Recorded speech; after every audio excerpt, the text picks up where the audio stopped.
இங்க குமரனும் தன்னோட அம்மாவை வெளியில கூட்டிட்டு போயிட்டு, இங்க பாருமா விஜய் எல்லாம் வருவாரு, நீ அவசரப்பட்டு அவங்கள டென்ஷன் பண்ணிட்டு இருக்காத. விஜய் வந்து ஆபீஸ் வேலையா போயிருப்பாரு, அப்புறம் எதுக்காக நீ சம்மந்தம் இல்லாம காவேரியும் இன்னொரு பக்கம் வந்திருக்கவங்களையும் தொந்தரவு பண்ணிட்டு இருக்க அப்படின்ற மாதிரி ரொம்பவே கோவப்படுறாங்க.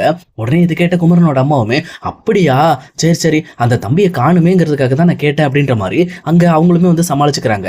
அதே நேரம் இன்னொரு பக்கம் இங்க தாத்தா பாட்டி வந்ததுக்காக இங்க காவேரி ரொம்பவே சந்தோஷப்படுறாங்க.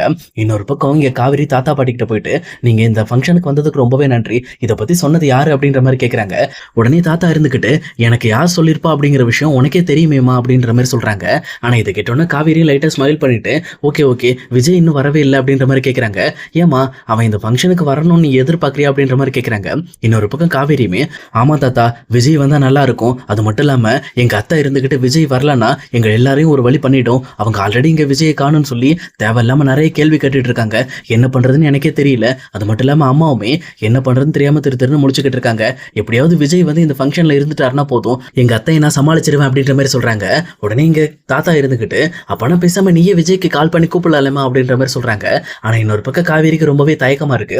ஏன்னா அவங்களோட மனசுல இப்ப விஜய் மட்டும் நம்ம இந்த ஃபங்க்ஷனுக்கு வாங்கன்னு சொல்லி கூப்பிட்டு அவங்க இங்க வந்து வேற ஏதாவது பயங்கர கலாட்டா பண்ணிட்டாங்கன்னா பெரிய பிரச்சனை ஆயிடும், மறுபடியும் விஜயோட பேர் நம்ம அம்மா கிட்ட டேமேஜ் ஆயிடும் அப்படின்ற மாதிரி அதை பத்தி யோசிச்சுக்கிட்டு இருக்காங்க. ஆனா தாத்தாவுமே, ஏமா யோசிக்கிற, நீ கூப்பிட்டா விஜய் வரமாட்டான்னு நினைக்கிறியா அப்படின்ற மாதிரி கேட்கறாங்க. ஆனா இன்னொரு பக்கம் காவேரியுமே, இல்ல தாத்தா, நான் கூப்பிட்டா விஜய் வந்துருவாரு, ஆனா என்ன ரொம்ப ஆரவாரத்தோட வந்து பிரச்சனை பண்ணிடக்கூடாது, அது மட்டும் இல்லாம இப்போதைக்கு வந்தாலும் பிரச்சனை நடக்காது, ஏன்னா எங்க அம்மா அந்த அளவுக்கு பெருசா எடுத்துக்க மாட்டாங்க, இருந்தாலும் மனசுக்குள்ள ஒரு மாதிரி இருக்கு அப்படின்ற மாதிரி காவேரி சொல்றாங்க. அப்ப தாத்தாவுமே, எங்க பாருமா, உனக்கு பிடிச்சிருந்தா அவனை இந்த ஃபங்க்ஷனுக்கு கூப்பிடு, சப்போஸ் உனக்கு பிடிக்கலன்னா விட்டுரு, அவன் பாட்டுல எங்கேயோ போயிட்டு போறான் விட்டுரு அப்படின்ற மாதிரி இங்க தாத்தாவும் பேசுறாங்க. ஆனா காவேரிக்கு கண்டிப்பா இங்க விஜய் வந்தே ஆகணும், இந்த மாதிரி நர்மதாவோட ஃபங்க்ஷன்ல விஜய் இல்லாம அந்த ஃபங்க்ஷன் நடக்கக்கூடாது அப்படின்ற மாதிரி அவங்களுமே டைரக்டா விஜய்க்கு கால் பண்ணலாம்னு சொல்லி கால் பண்றாங்க. ஆனா இன்னொரு பக்கம் விஜயுமே தன்னோட ஆஃபீஸ் ஸ்டாஃப் எல்லாரையுமே இங்க பக்காவா ரெடி பண்ணிக்கிட்டு இருக்காங்க. அது மட்டும் இல்லாம மாமன் சீர் செய்யறதுக்காக அவருமே வெறித்தனமா இந்த பக்கம் சீர்தட்டு பழம் நகை அது இதுன்னு சொல்லிட்டு பயங்கரமா ரெடி பண்ணிக்கிட்டு இருக்காரு. இங்க காவேரி கிட்ட இருந்து கால் வர்றதை பார்த்த உடனே ஓகே ஓகே, நம்மளால நம்மளை தேட ஆரம்பிச்சிருச்சு, பட் இருந்தாலும் இருக்கட்டு, நம்மளால கொஞ்சம் அலைய விடுவோம் அப்படின்ற மாதிரி இங்க காவேரியோட காலை விஜயுமே அட்டன் பண்ண மாட்டேன்றாரு.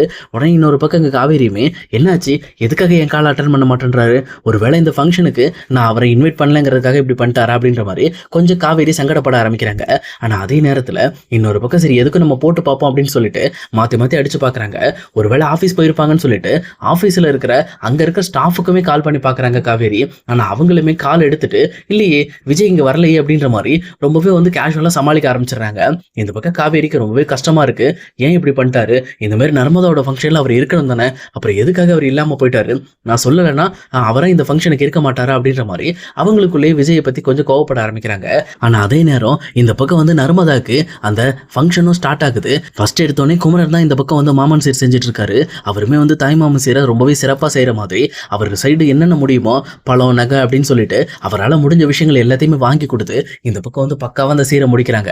அது மட்டும் இல்லாம குமரன் வாங்கி கொடுத்த கம்மல் இந்த பக்கம் வந்து நர்மதாக்கு ரொம்பவே பிடிச்சிருக்கு. ரொம்ப தேங்க்ஸ் மாமா, இந்த மாதிரி கம்மல் நான் இது வரைக்கும் யூஸ் பண்ணதே இல்லை அப்படின்ற மாதிரி அவங்களும் ரொம்ப ஹாப்பியோட அந்த கிஃப்டையும் வாங்கிக்கிறாங்க. அதே நேரம் அடுத்தபடியா இங்க நிவினுமே வந்து அவரால் முடிஞ்ச மாதிரி ஒரு சின்ன ஜுவல் ஒன்று கொடுக்குறாரு.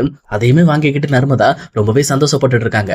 இன்னொரு பக்கம் இங்க வீட்டுல இருக்க சாரதாக்கு ரொம்பவே ஹாப்பியா இருக்கு. ஆனா என்ன, அவரோட வீட்டுக்காரர் மட்டும் இங்க இருந்திருந்தா எல்லாமே நல்லதா நடந்திருக்கும், சொல்லப்போனா இன்னுமே நல்லா இருந்திருக்கும் அப்படின்ற மாதிரி அவங்களும் இறந்து போனால் அவங்க வீட்டுக்காரன் நினச்சி ஃபீல் பண்ண ஆரம்பிக்கிறாங்க. அதே நேரத்தில் காவேரியை பார்த்த குமரனோட அம்மாவுமே, ஏ காவேரி, உன் ஹஸ்பண்ட் எங்க, அவர் வந்து சீர் செய்யணும்ல, சீக்கிரம் அவரை வர சொல்லு அப்படின்ற மாதிரி சொல்கிறாங்க. ஆனால் இதை கேட்டோன்னே இந்த பக்கம் வந்து காவேரிக்கு என்ன பண்ணுறதுனே தெரியல. ஏன்னா விஜய் இங்கே இல்லை, அவர் சீர் செய்ய வரமாட்டார் அப்படின்னு சொல்லி தெரிஞ்சுக்கிட்டு ரொம்பவே வருத்தப்பட்டு நின்றுக்கிட்டு இருக்காங்க.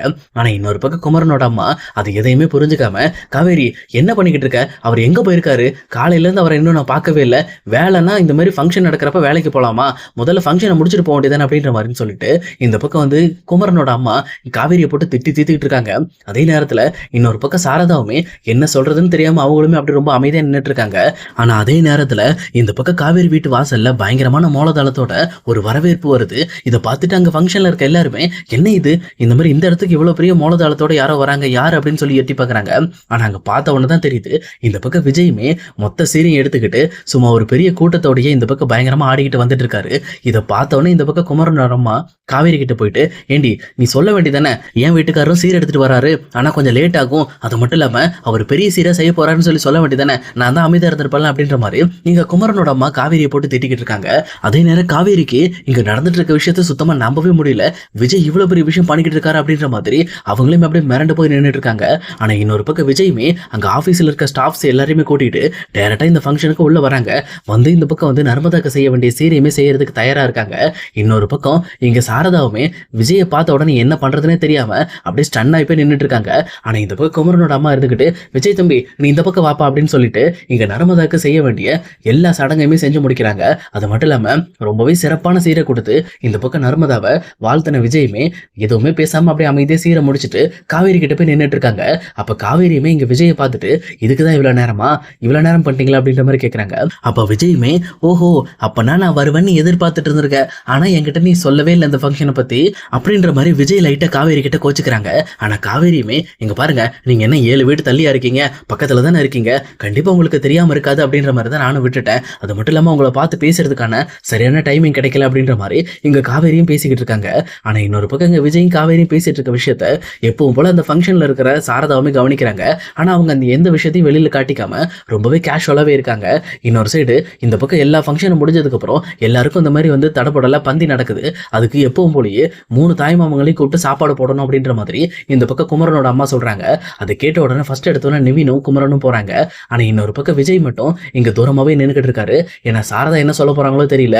ஏன்னா இப்படிப்பட்ட ஒரு சீர் கொண்டு வந்ததுக்கு அவங்களோட முகம் கொஞ்சம் மாற்றம் ஆயிடுச்சு. நம்ம மறுபடியும் போய் அங்க சாப்பிட போனோம்னா நம்ம ஏதாவது சொல்லிட போறாங்க, ஏதோ பிரச்சனை ஆயிர போதுன்னு நினைச்சிட்டு அவங்களுமே ரொம்பவே சைலண்டா வெளியில நின்றுட்டு இருக்காங்க. ஆனா குமரனோட அம்மா இருந்துகிட்டு, என்னப்பா தம்பி நீ அங்க நிக்கிற, நீ வா உட்காரு வா, நீ தான் 2வது மாப்பிள்ள, நீ தானே வந்தாகணும் அப்படின்ற மாதிரி இன்னொரு பக்கம் இங்க விஜயும் உள்ள கூப்பிட்டு சாப்பாடு போடுறாங்க. அப்ப விஜய், நவீன், இன்னொரு பக்கம் குமரன் சொல்லிட்டு 3 பேர் வரிசையா உட்காந்து சாப்பிட்டுட்டு இருக்காங்க. இதை பார்த்தோன்னே இந்த பக்கம் வந்து தாத்தா பாட்டிக்கு ரொம்பவே சந்தோஷமா இருக்கு. சொல்லப்போனா விஜய் இப்படிப்பட்ட ஒரு குடும்பத்தை தான் எதிர்பார்த்தான். அவன் குடும்பமே இல்லாம வளர்ந்தவன், அவனுக்கு ஒரு நல்ல குடும்பம் வேணுங்கிறதுக்காக தான் இப்ப காவேரியை தேடி இந்த இடத்துக்கு வந்திருக்கான். எனக்கு தெரிஞ்ச வரைக்கும் காவேரியை கண்டிப்பா நம்ம வீட்டுக்கு அவன் குடும்பத்தோட கூட்டிட்டு வந்துருவான் பாரு அப்படின்ற மாதிரி இங்க தாத்தாவுமே ரொம்ப நம்பிக்கையோட பேசிக்கிட்டு இருக்காரு. இன்னொரு பக்கம் இங்க விஜயுமே ரொம்பவே சந்தோஷத்தோட அங்க உட்காந்து சாப்பிடுறாங்க. அதே நேரம் இங்க சாரதாவுமே 3 பேரையும் சமமா பாக்குற மாதிரி இந்த பக்கம் 3 பேருக்கும் சரிசமமா சாப்பாடு அது இதுன்னு சொல்லி எல்லா விஷயத்தையுமே பரிமாறிக்கிட்டு இருக்காங்க. இங்க சாரதாவோட மனசுல விஜயை பத்தியான எண்ணங்கள் எல்லாமே கொஞ்சம் கொஞ்சமா பாசிட்டிவா மாறிக்கிட்டு இருக்கு. அதே நேரம் குமரனோட அம்மாவுமே இந்த பக்கம் வந்து டைரக்டா அந்த 3 மாப்பிள்ளைங்களுக்கும் அவங்கவுங்க ஒய்ஃபை வந்து சாப்பாடு போடட்டு அப்படின்ற மாதிரி இங்க சாரதா கிட்ட சொல்லிட்டு அங்கிருந்து அவங்க 2 பேரும் நகர்ந்துடுறாங்க. அதே நேரம் இன்னொரு பக்கம் நிவினுக்கு எப்பவும் போல யமுனாவும், அதுக்கப்புறம் குமரனுக்கு கங்கா, இன்னொரு பக்கம் விஜய்க்கு இங்க காவேரியும் சேர்ந்து பரிமாறிக்கிட்டு இருக்காங்க. சொல்ல போனா இந்த காட்சியை பாக்குறதுக்கு நம்ம கொடுத்து வச்சிருக்கணும் அப்படின்ற மாதிரி இங்க குமரனோட அம்மாவுமே ஒரு பக்கம் சொல்லிக்கிட்டு இருக்காங்க.